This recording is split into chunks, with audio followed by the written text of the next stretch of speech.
Ito ang latest sa Sitio Quiapo.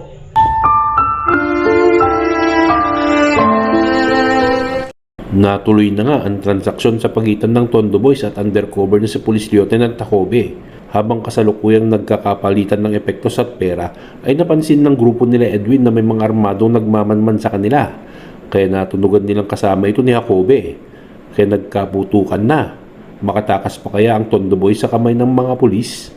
Samantala, nagpaalam naman si Mokang kay Alberto na pupunta sila sa Quiapo para sa translasyon at nabanggit nga rin ng mister niya na special din ang araw na ito para sa kanya. Sa kabilang banda, tuso talaga itong si Chief Espinas. Dahil nang malaman niya ang planong pagtakas nila Tanggol, ay nakaisip kaagad siya ng paraan para hawakan sila sa leeg at huwag matuloy ang kanilang pagtakas. Hawak niya nga sina Ben at Oweng. At kapag hindi sila sumunod sa kanyang pinag-uutos, ay papatay niya ang mga ito. Kaya no choice ang mga batang Quiapo na sumunod sa kanya. Inabangan na nga nila ang sasakyan ng Red Phoenix at pinaulanan nila ng bala.